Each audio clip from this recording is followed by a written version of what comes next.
नमस्कार दोस्तों, welcome my channel Mithila जी की दुनिया।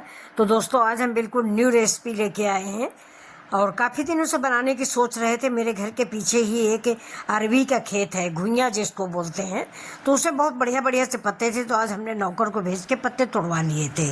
वहाँ सांप वाप ज़्यादा निकलते हैं, इसलिए हम लोग उधर नहीं जाते हैं दोस्तों। तो ये देखिए, मैंने चने की दाल और ये उड़द की दाल भिगो दिया है 1 घंटे पहले। अब ये दाल जब भीग जाएगी तो इसके बाद भी हम अरवी के पत्तों की पकौड़ियाँ बना के आपको दिखाएंगे। तो चलिए दोस्तों, बने रहें मेरे साथ मेरे वीडियो में। और प्लीज़ एक रिक्वेस्ट भी है कि अगर आप थोड़ा भी प्यार मुझे करते हैं तो प्लीज़ लाइक शेयर सब्सक्राइब ज़रूर करें, धन्यवाद। तो ये देखिए, मैंने अरवी के पत्ते मंगा लिए हैं, बिल्कुल ताज़े पत्ते हैं, मार्केट के नहीं हैं। ये इतने कड़वे या कनकनाने वाले नहीं होंगे जितना कि मार्केट वाले होते हैं, क्योंकि मार्केट में बहुत बड़ा बड़ा पत्ता आता है।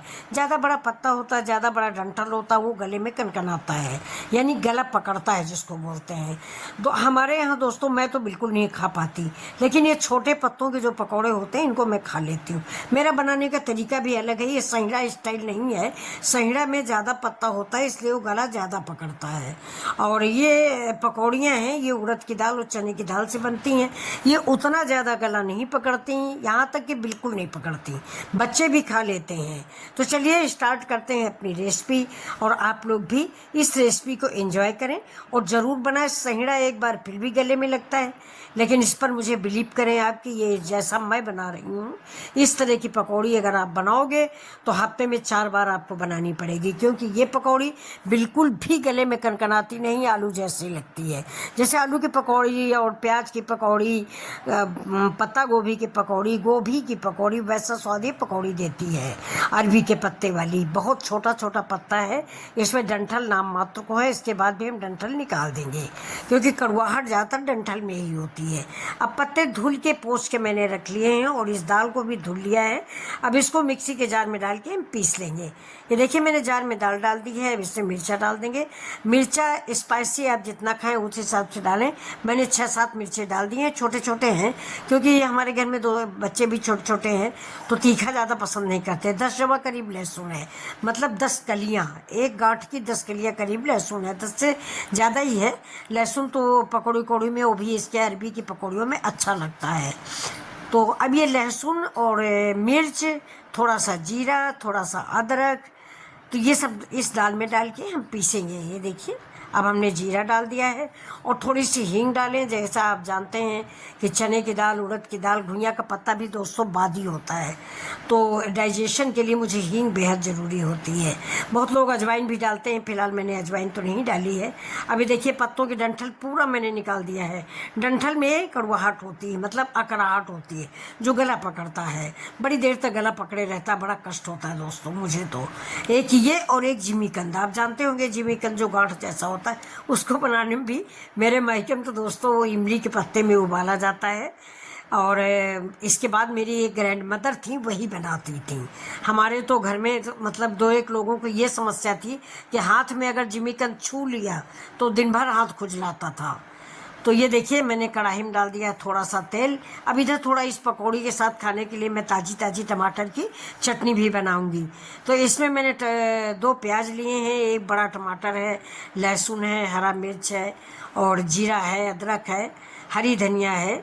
तो ये सब कुछ डाल के हम चटनी पीसेंगे। तो ये देखिए, और ये टमाटर वैसे दोस्तों महाराष्ट्रियन है। महाराष्ट्रियन टमाटर बिल्कुल खट्टा नहीं होता, तो चटनी बिल्कुल खट्टी नहीं होती है। तो आप थोड़ा सा नींबू का रस भी इसमें डाल सकते हैं या आमचूर पाउडर डाल सकते हैं। मैंने तो नींबू का रस डाला है। हमारे यहाँ दोस्तों सामने नींबू का पेड़ है, जिसमें बड़ा वाला नींबू लगता है, कागजी वाला नहीं है, देसी वाला जिसका अचार बनता है। लेकिन इस नींबू में रस बहुत है। मैं भी आपको दिखाऊंगी। इन पत्तों में हम नींबू का रस डाल के आज बनाने वाले हैं। नींबू का रस भी डालेंगे और अमचूर भी डालेंगे। इसमें खटास बेहद ज़रूरी, वरना आप पकौड़ी नहीं खा पाओगे। फिलहाल आज हमारी पकौड़ियाँ अच्छी बनी हैं। तो ये देखिए, ये हमारी दाल पिस के आ गई थी। इसी दाल में मैंने ये पत्ते मिला लिए हैं। ये देखिए, ये जो घुइयाँ के पत्ते हैं, अरवी के, मतलब इसको मैंने जो पिसी हुई दाल है उड़द और चने की, इसमें मैंने मिला लिया। देखिए, अदरक डाल देंगे, ज़्यादा से अदरक डालेंगे। और ये देखिए, ये नींबू है, नींबू का रस भी डालते हैं। ये देखिए, ये नींबू का रस डाल दिया है मैंने। नींबू कम से कम हम, बड़ा नींबू है तो 1 या 1.5 नींबू का रस इसमें डालेंगे, जिससे बहुत स्वादिष्ट ही पकौड़े बनेंगे। ये देखिए बहुत स्वादिष्ट पकौड़े। ये देखिए मेरे नींबू इससे भी बड़ा बड़ा होता है। ये तो मेरा तोड़ लिया गया, जल्दी हम लोग तोड़ लिए, पकौड़ी की ज़रूरत है, या नींबू प्याज खाना हुआ तो तोड़ लाए, रात में भी तोड़ लिया, वरना काफ़ी बड़ा बड़ा हो जाता है। तो ये देखिए हमने 1.5 नींबू, मतलब 1 पूरा नींबू और 1 आधा, 1.5 नींबू का रस मैंने इन पकौड़ियों में गिराया है। अब इसमें नमक डाल देंगे, हींग डाल देंगे, हींग मैंने दाल में भी डाली है, और थोड़ा सा जीरा डालेंगे, और स्पाइसी आप जैसा खाएं वैसा बनाएं। उधर देखिए मेरा टमाटर भी पक गया, प्याज भी भून गया, अच्छी सी सौंधी सौंधी सी महक आ रही है। तो इसको ठंडा होने पर मैं इसकी चटनी बनाऊंगी। थोड़ा ठंडा हो जाएगा, वरना गर्म चीज़ कभी भी मिक्सर ग्राइंडर में नहीं पीसना चाहिए, कभी कभी मिक्सर ग्राइंडर फट जाता है। देखिए मेरा दाल में ये जो पकौड़ी है ना, दाल थोड़ा मेरी गीली हो गई है, तो इसलिए हम इसमें 2 चम्मच बेसन मिला लेंगे। ये उड़द की दाल और चने की दाल जो है ये थोड़ा गीली बन गई है, तो अब इसके बड़े हमारे नहीं बन पाएंगे, पकौड़ी ही बनेगी, लेकिन इसका बड़ा अच्छा लगता है, तो मुझे बड़ा बनाने हैं। तो बड़ा बनाने के लिए इसमें हम 2 चम्मच 3 चम्मच बेसन ऐड करेंगे, जिससे ये पकौड़ियाँ ये पकौड़ियाँ हमसे बनाते बने।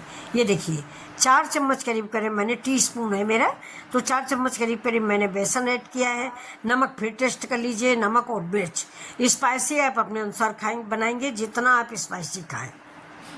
तो अब देखिए इसको मैंने फेंट लिया, इसमें मैंने सोडा इनो ऐसा कुछ भी नहीं डाला है, मसाले मैंने सारे डाले हैं, और स्पाइसी के लिए, फ्लेवर के लिए आप जो भी चाहें और मसाले ऐड कर सकते हैं। ये देखिए नमक थोड़ा कम था, अभी मैंने टेस्ट कराया भैया को, तो ये बोले नमक कम है, तो मैंने नमक थोड़ा सा और ऐड किया है, क्योंकि पकौड़ियों में, सब्जी में नमक थोड़ा धीमा कम अच्छा लगता है, खास करके पकौड़ी और अचार में अगर नमक धीमा है तो बेस्वाद होती है, चाहे आप जितना मसाला डाल दें। अब इसमें मैंने थोड़ा 1 चम्मच चाट मसाला भी मिक्स किया है, और 1-2 चम्मच के करीब अमचूर पाउडर डाला हुआ है।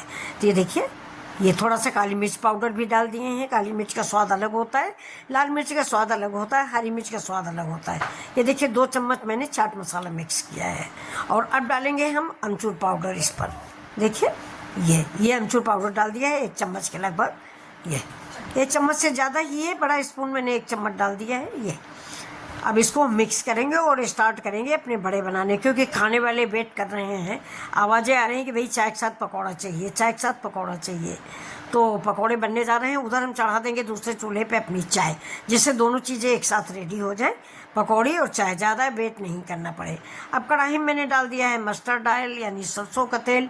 आप जिस तेल को खाते हैं उस तेल पे पकौड़ी बना लें, लेकिन पकौड़ियाँ या बड़े या सब्जी हमारे यहाँ सरसों के तेल में ही खाई जाती है, इसलिए मैंने सरसों का तेल चढ़ा दिया है। अब इसको हम काफ़ी गर्म करेंगे, यानी धुआंधार गर्म करेंगे, कच्चे तेल की महक इन बड़ों में नहीं आनी चाहिए। अब देखिए तेल गर्म हो चुका है और मेरे बड़े रेडी हो चुके हैं। ये मैंने बड़े बना के हाथ में पानी लगाइए, ये स्किप हो गई मेरी क्लिप, फिर मैं आपको बता देती हूँ। हाथ में थोड़ा सा पानी लगाइए और बड़े का आकार दे दीजिए। अगर ऐसे आपसे नहीं बनता, आप अभी बच्चे हो, तो पीढ़े पर एक कपड़ा डालिए, कपड़े को गीला करिए, उसमें 1 चम्मच दाल रखिए और कपड़ा पलट दीजिए, ऐसे भी बन के आपके बड़े तैयार हो जाएंगे। तो ये देखिए मेरे बड़े बन चुके हैं और खाने के लिए रेडी हैं। तो चलिए मेरी यूट्यूब फैमिली, आप लोग भी खाइए, और मुझे मेरे चैनल को थोड़ा सा प्यार दीजिए, आशीर्वाद दीजिए, यानी सब्सक्राइब कीजिए, लाइक कीजिए, अपने दोस्तों में शेयर कीजिए। ये देखिए सहिड़ा से बहुत अच्छी चीज़ मैंने आपको बना के दिखाई है। सहिड़ा गले में लगता है, ये पकौड़ी आप एक बार बना के देख लें, बिल्कुल भी आपके गले में नहीं लगेगी, ये मेरा वादा है, इसमें कोई गलत बात नहीं। आप देख लीजिएगा एक बार बना के। ये अगर सहिड़ा आपको लगता है, मैं सहिड़ा बहुत कम बनाती हूँ, क्योंकि मुझे उसका वो चाहे जितना मैं उसमें अचार खटाई डालूँ, मुझे दोस्तों गले में लगता है, तो मैं खा नहीं पाती हूँ, इसलिए मैं हमेशा यही वाला बनाती हूँ, ये पकौड़ी वाला। तो ये देखिए पकौड़ी वाले सहिड़े, मतलब ये बड़े, अरबी के बड़े या घुइयाँ के बड़े, हमारे इधर घुइयाँ बोली जाती है, तो आप लोग के लिए मैं अरबी बोल रही हूँ, वरना घुइयाँ ही बोलते हैं इधर रायबरेली डिस्ट्रिक्ट में, उन्नाव डिस्ट्रिक्ट में, लखनऊ में, कानपुर, इधर घुइयाँ भी बोलते हैं। तो ये देखिए मैं भी घुइयाँ ही कहती हूँ। तो घुइयाँ के बड़े, पत्तों के बड़े रेडी हो गए हैं, देखिए, तो बहुत ही डिसेंट, बहुत ही टेस्टी। अब चलिए बनते बनते बड़े 3-4 गेस्ट भी आ गए हैं, अब देखिए 1-1 2-2 आ जाएगा, जो भी आएगा वो खाया जाएगा। मिलजुल के खाने का मज़ा ही दोस्तों और है, एंजॉय करने का। ज़्यादा खाने में क्या रखा है, 1-1 सब लोग खा लेंगे। ज़्यादा लोग आ गए हैं, हम ड्राइंग रूम में ही भिजवा देते हैं अपनी पकौड़ियाँ। तो ये देखिए सभी लोग हंस रहे हैं कि आज मम्मी ने बहुत बढ़िया बढ़िया बड़े बनाए हैं। तो ये देखिए, सच में बहुत अच्छे बड़े हैं, देख के अच्छे लग रहे हैं। अब किसी दिन मैं आप लोगों को सैंडा भी बना के दिखाऊंगी अपने स्टाइल से, मतलब रायबरेली वाला स्टाइल। ये बड़े भी रायबरेली वाली स्टाइल के हैं। ये देखिए। और अगर आप चाहें तो इसमें आप ग्रेवी भी लगा सकते हैं। पहले मैंने ग्रेवी लगाने की सोची थी, तो लेकिन अब कई लोग आ गए हैं तो ग्रेवी नहीं बन पाएगी, सब खा लिए जाएंगे। तो ग्रेवी बनाने के लिए फिर किसी दिन हम बनाएंगे, तो मैं आपके साथ उस रेसिपी को भी शेयर करूंगी। मैं आपको पक्का बता रही हूँ कि आप इसको एक बार बना के देखें, आपकी फैमिली को इतना पसंद आएगी कि आप हफ्ते में 2-3 बार ज़रूर बनाएंगे। ये पकौड़ियाँ, ये बड़े बहुत ही अच्छे होते हैं, गले में बिल्कुल भी आपको नहीं लगेंगे और न गले में कनकनाएंगे। इसके साथ मेरी एक छोटी सी रिक्वेस्ट भी है कि अगर आप यहाँ तक आ गए हैं तो प्लीज़ मेरे वीडियो को पूरा देख लें और लाइक से सब्सक्राइब कर लें। ये देखिए, ये इसको स्किप नहीं करें ना स्क्रॉल करें, देख लें, पूरा वीडियो देखें प्लीज़। तो ये देखिए, देखने में ही बहुत टेस्टी लग रहे हैं और इसको मेरी गारंटी है कि आपके घर के छोटे बच्चे भी इसको मांग के खाएंगे। ये बिल्कुल भी कड़वा नहीं लगेगा, ना गले में कनकनाएगा। स्पाइसी आप अपने अनुसार बना सकते हैं। मैं इमली की चटनी और टमाटर की चटनी के साथ इसको सर्व करने वाली हूँ। और चाय भी मेरी रेडी हो चुकी है, तो एक साथ ही सारे काम हो जाएंगे। पहले सोचा था थोड़ी पकौड़ियाँ बन गई, इनको भिजवा देते हैं खाने के लिए, लेकिन अब कई लोग हैं तो कुछ थोड़े ज़्यादा बना के एक साथ भेज देंगे। गरम गरम ही दोस्तों ये बड़े अच्छे लगते हैं। और ये बड़े क्या, कोई भी पकौड़ी जब भी हो तो गरम गरम ही अच्छी लगती है। तो अब ये देखिए, देखने में ही बड़े मज़ेदार लग रहे हैं और बहुत ही खुशबू है। ताज़े ताज़े पत्ते थे, बिल्कुल खेत के निकले हुए, और सारे मसाले की खुशबू, हरी धनिया देखिए, ज़्यादा सी हरी धनिया भी मैंने डाल दिया है। ये देखिए, तो पकौड़ियाँ हमारी बन के रेडी हो रही हैं। आप थोड़ा सा वेट आप करिए, मैं आपको भी खिलाऊंगी, क्योंकि आप लोग तो मेरे यूट्यूब फैमिली हो। ये देखिए, कोई दोस्तों लाइक शेयर सब्सक्राइब के लिए ही नहीं हम लोग वीडियो डालते। मैं तो खैर खास करके नहीं डालती हूँ, मुझे अच्छा लगता है।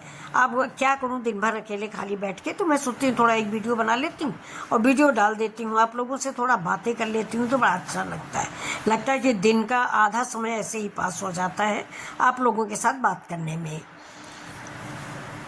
लेकिन आप लोग मुझे कमेंट भी नहीं करते हो, आप लोग मुझे सब्सक्राइब भी नहीं करते हो, आप लोग थोड़ा सा प्यार भी नहीं देते हो।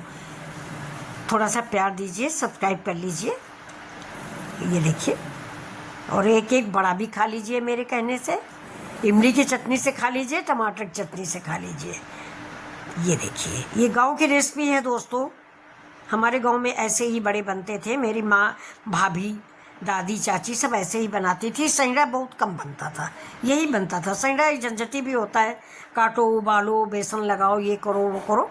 ये बहुत आसानी से बन जाता है, ताज़ा ताज़ा तुरंत बनाओ तुरंत खाओ, और बहुत अच्छा लगता है। तो चलिए दोस्तों, ये रेसिपी अगर आपको पसंद आई है तो ये मेरा सौभाग्य है। और अपने अनुभव मिथिला जी की दुनिया में ज़रूर कमेंट करें कि आपको मेरा रेसिपी कैसी लगी। तो चलिए फिर मिलते हैं ऐसी वीडियो के साथ। तब तक के लिए आपको मेरा प्यार भरा नमस्कार दोस्तों। बहुत बहुत धन्यवाद कि आप लोगों ने मेरा वीडियो देखा, मुझे इतना प्यार दिया। इस समय मेरे 2400 के करीब सब्सक्राइबर हैं। बहुत जल्दी आप लोगों से उम्मीद है कि 3000 तो कर ही देंगे, क्योंकि आप लोग मतलब मेरे वीडियो देख रहे हो, ऐसा नहीं कि आप देख नहीं रहे हो। थोड़ा कम अच्छे बनते हैं, मैंने आपको बताया कि मेरे वीडियो एडिट नहीं हो पाते, मैं खुद ही नहीं एडिट कर पाती। तो नमस्कार दोस्तों।